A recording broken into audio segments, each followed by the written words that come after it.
right now we will just finish this week's program of the Collected Thoughts of Thomas Perry with some poetry written and performed by Father Thomas Perry. Hope you've enjoyed it, folks. We'll be back next week with more of it. We'll be doing this programming Wednesday mornings between 7 and 9 a.m. WRPI Troy. Stay tuned.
This poem is entitled Riverdale December, and it is a winter poem, a nativity poem.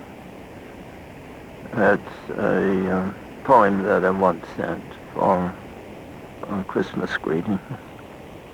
It's entitled Riverdale December, and it's the place is on the river, so almost everywhere we get the river and the surroundings.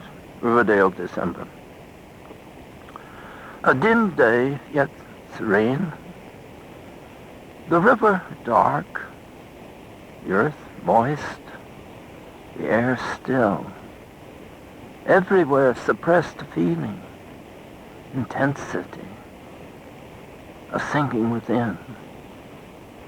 The expansive summer is gone. The oppressive winter arrives.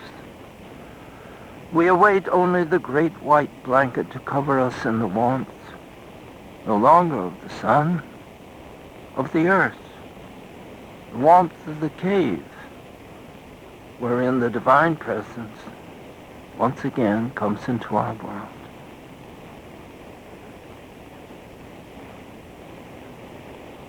Now this is Valentine's season in Riverdale.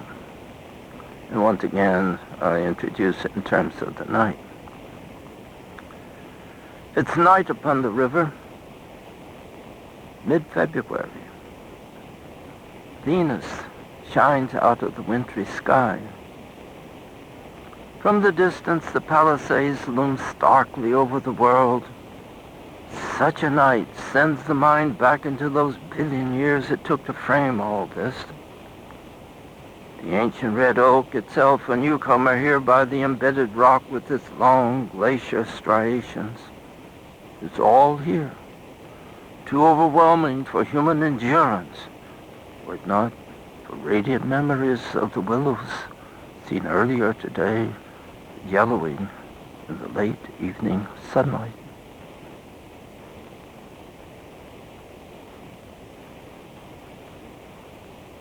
This is an estuary of the Hudson River. It's a rather extensive estuary, and the seagulls come in.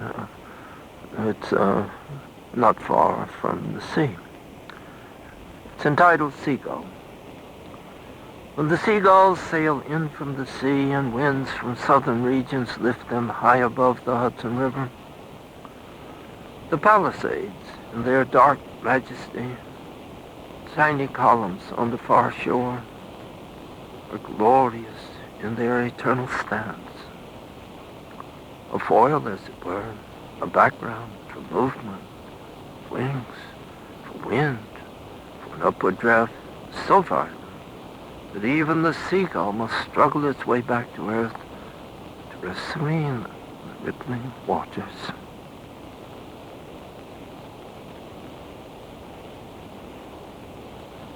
This is a verse done after I was reading from the logs of Henry Hudson, or the log of his ship when he first came into the Hudson River.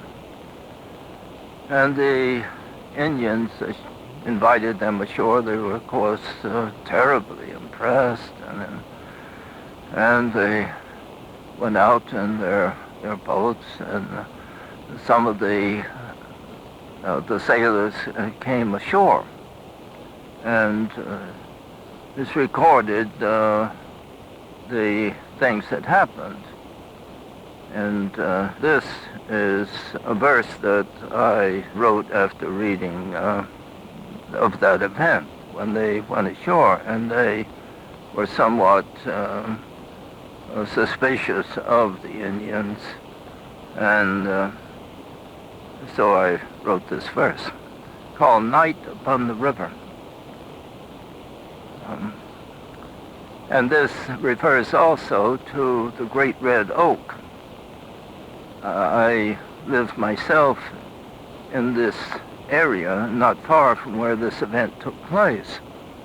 And there's the Great Red Oak that was on the property where I was living, was for the east a terribly large tree, over 7 feet in diameter, the red oak, and it was probably close to 500 years old, and so it would have been there very likely when this event took place, so I refer to that. The title is Night Upon the River. The river flows dark below the hill, while the moon, its arc in the east, flings its light against the high rock formations on the west bank. Here on the east shore, the great red oak broods over the scene, ancient. Now remembering when Henry Hudson first sailed into these regions. Ashore, greeted with native grace, seated on skins, offered deer meat, a festival, a first sacred moment, a meeting of continental destinies. The Indians invited us, stay the night with us. The invitation refused. We durst not trust them. The river flows. The aged oak survives. The Indians are gone. They might have said, we durst not trust them.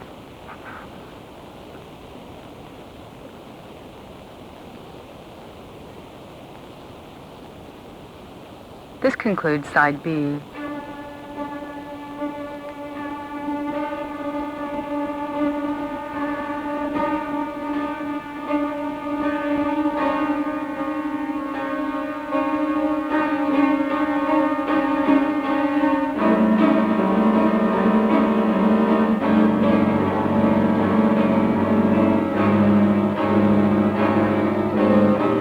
Industrial society into the hill country of the southern Appalachians.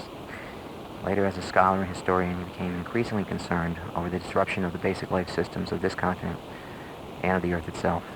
In his view, the devastation resulting from our industrial way of life is so severe that we must now reshape the human venture in a more benign mode of presence to the natural world, if either the planet or ourselves are to survive into the 21st century in an acceptable manner. Such is the great work assigned to ourselves in these years of transition into the 21st century. Already this new period begins to dawn over the horizon. These thoughts that he presents here should be of benefit for everyone, for we are all responsible for the world that we will be giving over to our children. Thomas Berry is a cultural historian, author, and teacher. He founded and directed the Riverdale Center for Religious Studies on the Hudson River. He is author of The Dream of the Earth and co-author with Brian Swim of the Universe story, and he will be appearing at the 23rd Annual E.F. Schumacher Lectures, Saturday, October 25th, 2003. The lectures occur from 10 in the morning till 5 in the afternoon. Father Barry's scheduled to go on a little after 10 that morning. The featured speakers will be Thomas Berry and Peter Barnes, author of Who Owns the Sky and co-founder of Working Assets Long Distance. Will be followed by a panel of respondents, including Andrew Kimbrell, whose children's godfather is Thomas Berry, and who was baptized in his adulthood by the good father himself. Registration is highly recommended. The E.F. Schumacher Society at 140 Jug End Road in Great Barrington, Massachusetts can be reached by phone at area code 413-528-1737. Their website is www.smallsbeautiful.org. You can email them at efssociety@aol.com. We'll be back next week, beginning at 11:30 a.m. for the third week of the Collected Thoughts of Thomas Berry. We will be ending before 1 o'clock next week. I want to thank my good friend Gary Goldberg for giving us his time and his support for bringing you this very special program. It's now 1:47. Gary will be coming on in just a few minutes. Right now he's chosen some music to play until then. In the background, Night Prayers by the Kronos Quartet. We're going to go to something a little bit more upbeat at this time. Earlier this year, I had the great pleasure of seeing for the second year in a row Carlos Santana and his wonderful band. They came to the Saratoga Performing Arts Center. Not that often there's something up there I'm willing to go see, but looks like Gary has chosen, on this rather gray autumn day, some rather summery music for us to play, to hear, and which we will start playing in just a moment. Thanks for the calls of you people that have told me your appreciation of this special show. A reminder that it's going to be played. I'm currently planning on being up here at the station to play it Wednesday mornings from 7 to 9 before Democracy Now! And on Thursday afternoons from 11:30 on, depending on how much time is needed and how much time Gary can graciously hand over. It's been almost an hour today, and I thank him very, very much. In the Spirit with Gary Goldberg, coming up pretty much right now. Here's a piece of music he's chosen. Thanks for the nice calls. We're here at 276-6248. If you want to give anything to say about today's programming, I'd be more than happy to talk to you about it.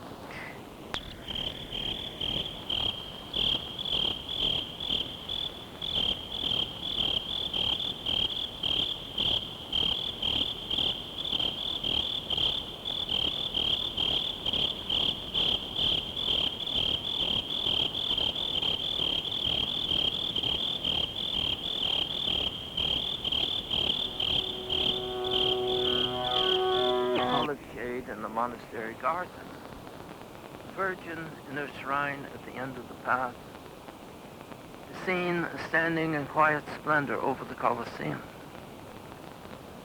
Ancient Christian cries can be heard faintly in the morning breeze, even while in the great global arena, the lions are now delivered over to the Christians. You are listening to The Collected Thoughts of Thomas Berry, produced by the Center for the Story of the Universe. Thomas Berry is a cultural historian who has lived through the 20th century and whose heroic pursuit has been to provide a meaningful perspective of humanity as part of the universe and the Earth community of life.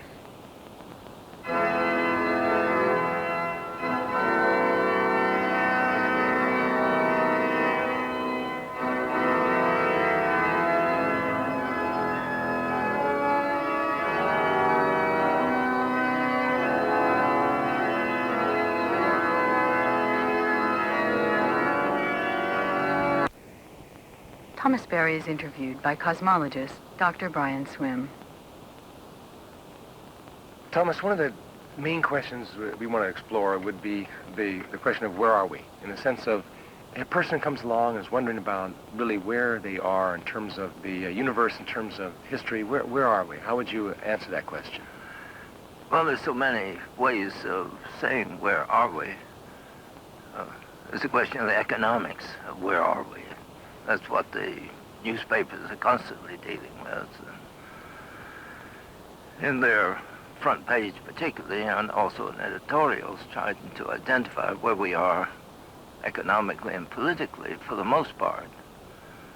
The difficulty is that we are unable to locate ourselves properly as regards the larger dimensions of what's happening, for instance, in economics. The very basis of our economy is being disrupted by our disruption of the natural world. Our resources being depleted, the soils being exhausted, and in ordinary media, these things are not dealt with. It's mainly the question of the stock market or what corporations are taking over other corporations, the new inventions that are taking place, the new controls that humans are exercising over the natural world. So what's needed is to get a larger perspective on where we are.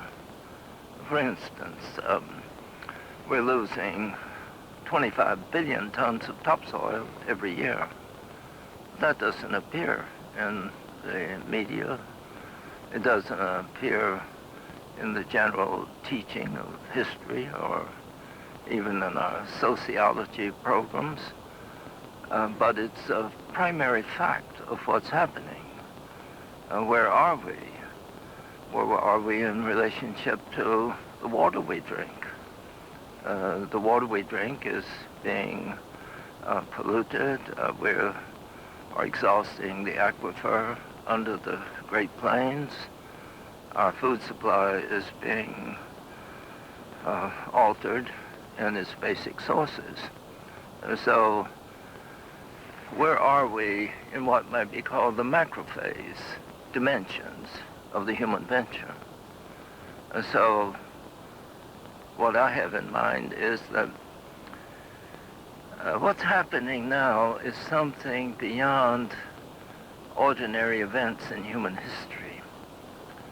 We think of history, we think of the movement from the classical world to the medieval world, or from the medieval world to the industrial world.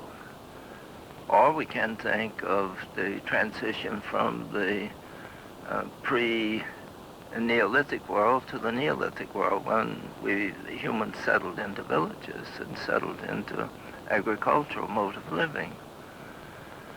These are modes of thinking about where we are.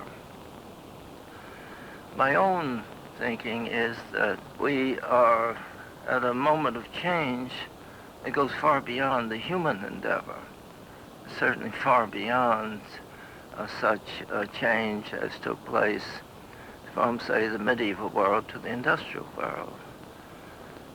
We are now changing the planet Earth. We're changing the chemistry of the planet. It took billions of years to bring into existence. For the first time, humans are changing the very chemistry of the planet, and in an irreversible way. We are changing the oceans. The oceans will never again be the same. The pollution that we've introduced to them is a definitive status. We are changing the soil. It took so long to structure the soil of the planet. But now, through human influence and through human alteration of things, the soil is being depleted at a terrible rate. We've introduced the chemical age, particularly since the Second World War. In 1930s, the late 1930s, we were manufacturing 500,000 tons of industrial chemicals every year. That's 500,000 tons. So we are now making 200 million tons, from 500,000 to 200 million tons of industrial chemicals that the nature cannot deal with. So the consequences of this are awesome. We're cutting the forest at a rate where we're losing in each year a vast amount of the rainforest that took 65 million years to bring into existence. So what's happening now is something that hasn't happened for 65 million years of the Cenozoic. The Cenozoic period is the period that began at the termination of the dinosaur period 65 million years ago. It began 220 million years ago, the Mesozoic or the dinosaur period, when so many wonderful things happened. The trees developed in this time, the flowers came into being, the mammals began to develop, the birds, and there was a change 65 million years ago when there was an extensive loss of species, but these four came through to constitute a basic structure of what might be called the Cenozoic period in the life history of the planet Earth. And this has developed into what I call the lyric period in the biological history of the planet, because so many beautiful things came into existence. The wonderful species of flowers came into existence. The birds developed in all their beauty of song and their beautiful colors. The trees flourished, and particularly the mammals of the animals. The mammals flourished so wonderfully well, and the humans probably could not have come into existence until we had such a beautiful, wondrous planet. And this was needed for humans because to bear the burden of human intelligence and consciousness at the human level required a healing environment, because humans make mistakes, they feel bad about it. They have to have the encouragement and the wonder and the beauty and the ecstasy that we get from the beauty of the world about us. Well, all of this is to some extent imperiled at the present time, and we're losing species. The species are going extinct at a very high rate, 100 times at least more than in previous times. So what I have in mind as regards the present is the dimensions of what's happening, because if you teach history now in terms of classical history or Western history, in terms of the classical age, the medieval age, the 16th century Reformation period, the Enlightenment period, the industrial period, as though we are now simply at a transition at that order of magnitude, it's totally inadequate. We're into macro phase historical changes that are definitive as regards the total future, because the species that go extinct will never again exist. Neither heaven nor earth can restore extinct species. We're changing the chemistry of the planet in a definitive way. And we are extinguishing species, we are changing the chemistry of the planet, and we are altering the way in which humans are going to survive. Now, take the petroleum. At the present time, the petroleum is the source of our food because of the fertilizer that it supplies. It's almost impossible to think of our present volume of food production without petroleum, because we're using a vast amount of fertilizer. So our food is transformed petroleum to a large extent.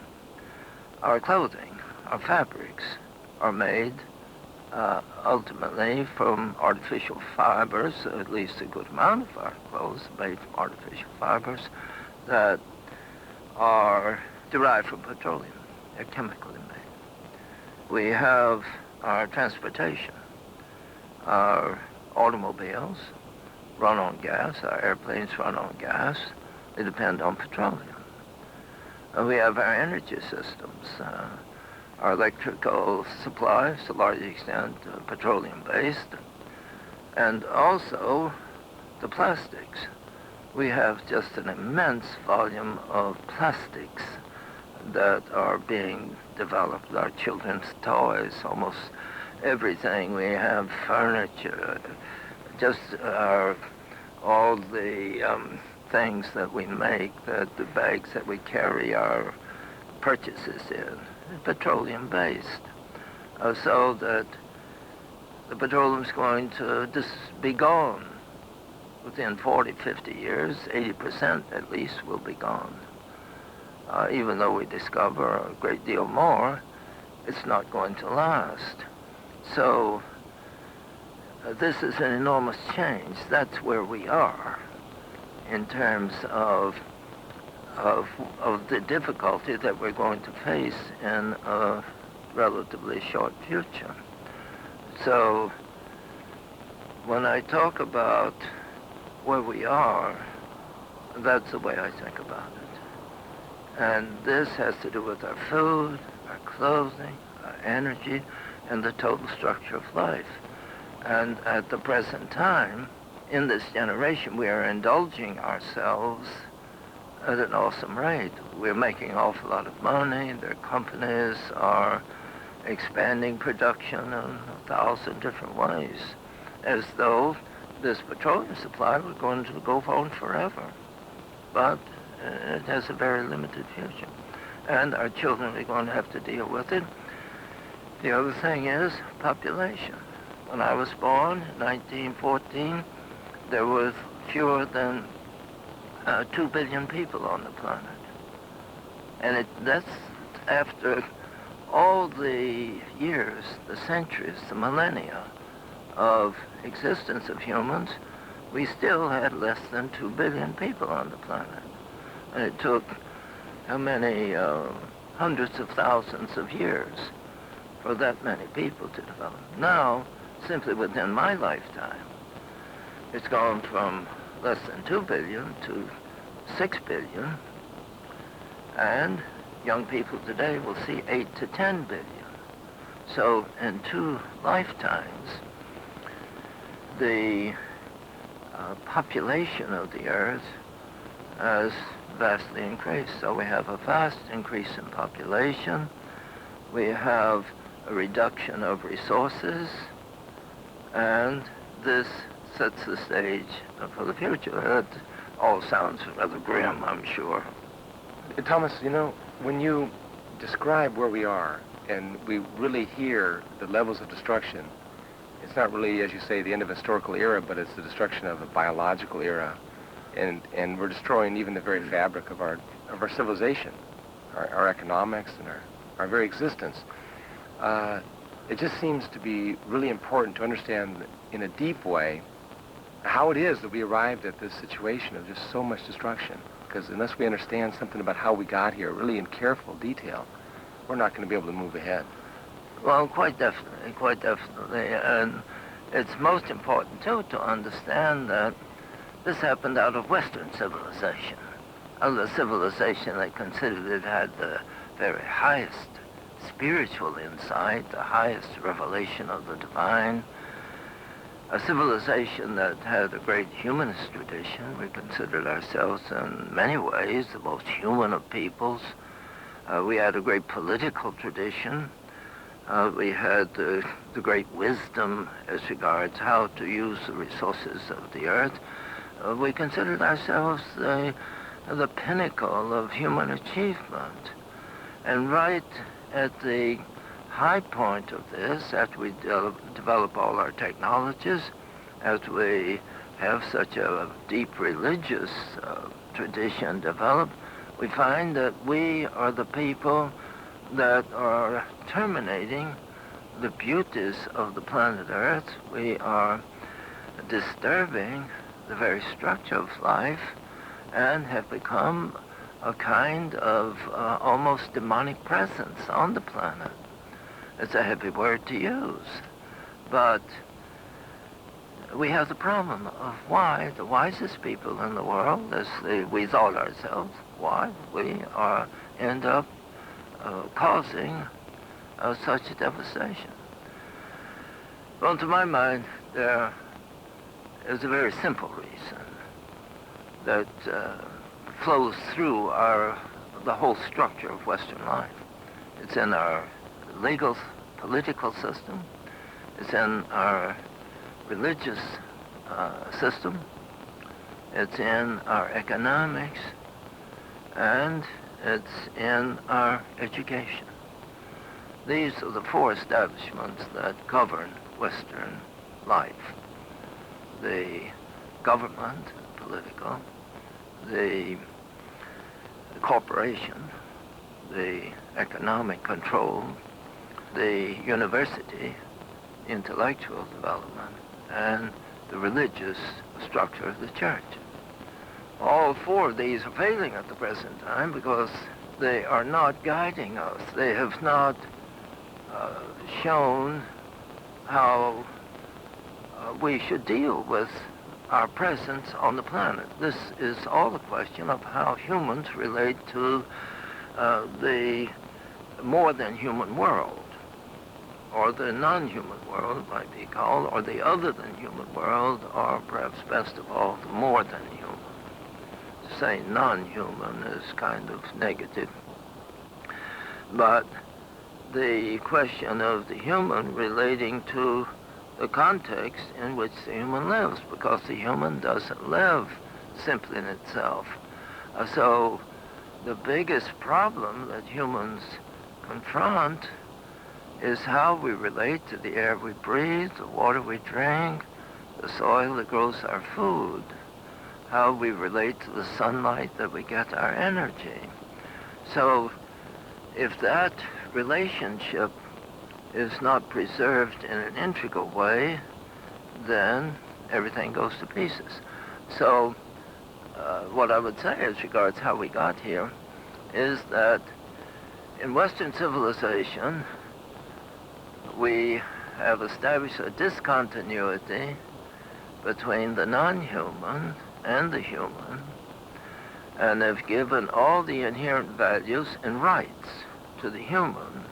No inherent values or rights to the non-human except to be used by the human. Now, in this manner, we have set up a situation where humans think that in the Western civilization, particularly, that we have a right to plunder or exploit the non-human for the benefit of the human in a limitless way. We seem to have no recognition that there are not two societies on the planet Earth. The planet Earth is a single, integral, functional, social structure. It's put together in such a way that all the components need each other, and all the components constitute a single, wonderful entity. So, and everything has rights. Everything has its inherent value. The rivers have a right to flow. Animals have the right to habitat. And they have their dignity, they have their wonder. And the human is one of a great variety of modes of being, and all are needed. We need the animals, we need the plants, we need the soil, we need the water, we need the sunlight, and it's not simply that we need them in this kind of economic or mechanical way, but we all constitute an integral life entity, composed of qualitatively different modes of life. The human has its own distinctive mode. The trees have theirs, the flowers have theirs, the birds have theirs, but it's put together in a system of interdependencies that make everything necessary for everything else. And so the human has to realize that the primary value is not the human specifically. The human has its value. The flowers have their value. But what's the real value? The real value is the total community. The created order of things is for the totality of the creation.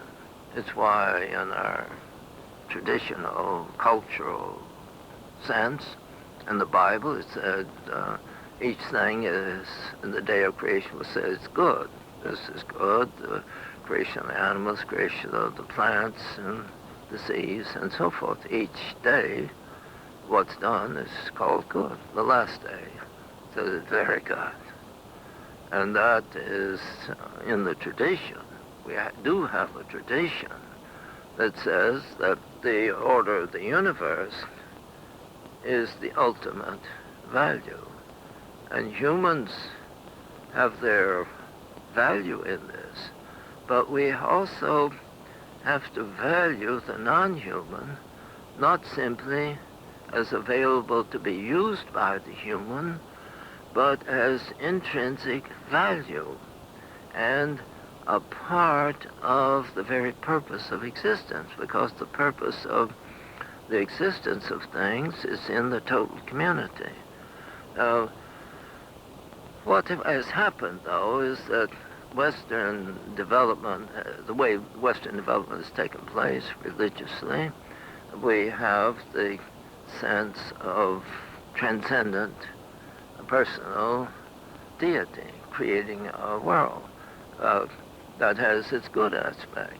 But there's also something that is lost in the sense of a desacralization of the natural world. And the natural world is the primary revelatory expression of the divine. The primary manifestation of the divine is in the universe, in the natural world.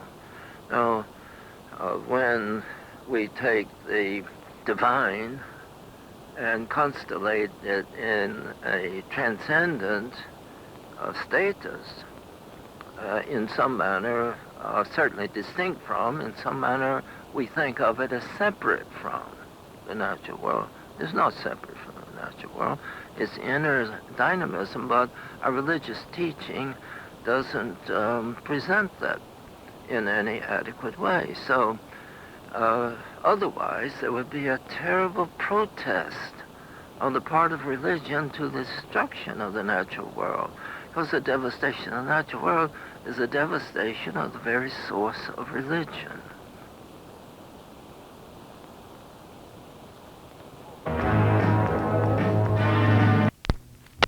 Hey, so now I have all of part one. Not necessarily in right order. The very beginning of part one begins where this lady's voice takes us into it. So I didn't really get the beginning of part one on tape as I thought. Okay, now I'm happy.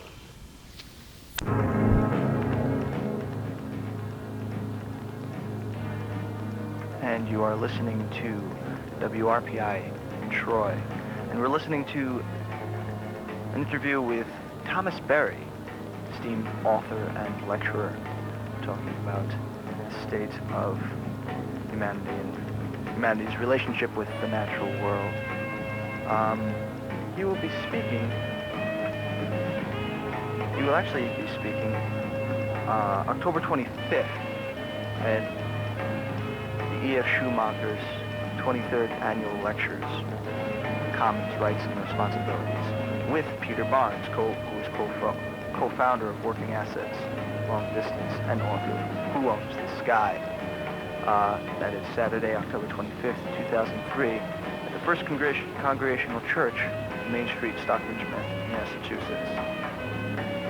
For more information on that, you can go to 413, call 528-1737, or go to www.smallisbeautiful.org.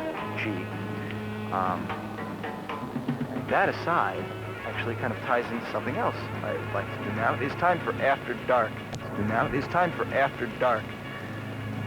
WRPI's concert calendar of events, keeping you hip to some of the local happenings in your immediate area. Tonight, on the RPI campus,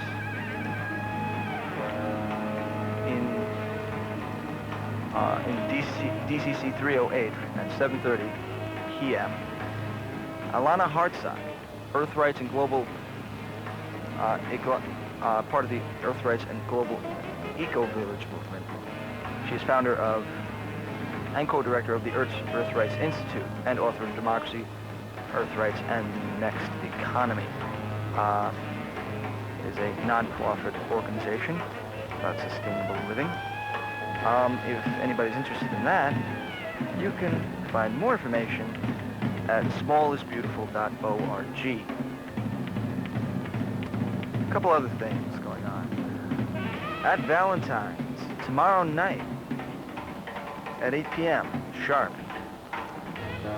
17 New Scotland Avenue in Albany, the Hawaiian Rock Fest, featuring such bands as Hubcap, Hoods Up, Drop Dead, Little Kitty, The Wasted, Scientific Maps, Once and For All, Coal Palace Kings, John Brown's Army, Denim and Diamonds, and much more. 12 bands on 3 stages on 2 floors. Food, games, prizes, tons of fun. For more information, you could go to email matorocks@lycos.com. And that's at Valentine's, tomorrow at 8 o'clock, 17 New Scotland Ave in Albany. Every Thursday night at Stephanie's on the Park, from 9 to 12 p.m., there's an open jam, jazz and blues festival, sort of get together. Come on, join the fun. It's not just for dinner anymore. Stephanie's on the Park Restaurant, 462 Madison Avenue in Albany. For more information, you can go to 449-2492. A couple other things.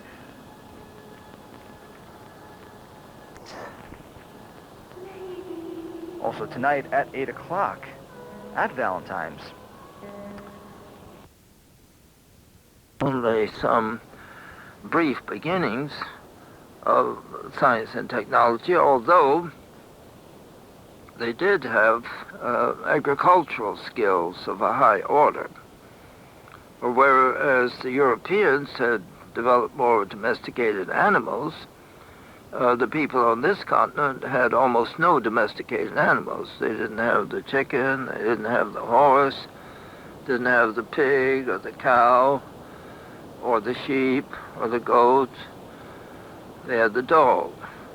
South Americans had animals such as the alpaca, the vacuna, and the llama. So they had the 3 animals of that nature. North America had no domesticated animals, particularly. So this was a disturbance to the biosystems of the planet. The Europeans, they brought many of their own biological species to this continent, but to a certain extent these were turned into a disturbance of the continent, particularly when they became feral, when they became wild. The wild pig became terribly destructive, and some of the other grasses that they brought became a difficulty. So what we need to do, it seems to me, is to rethink how we entered into the North American continent, and rather than thinking simply on a global scale, I think there are some advantages in thinking through some of our problems simply on a continental scale.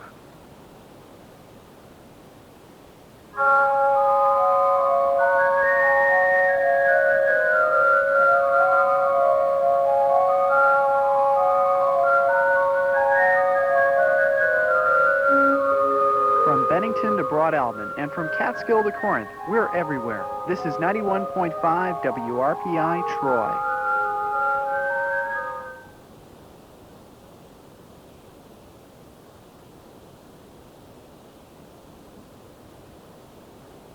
This poem is entitled Riverdale December, and it is a winter poem, a nativity poem. It's a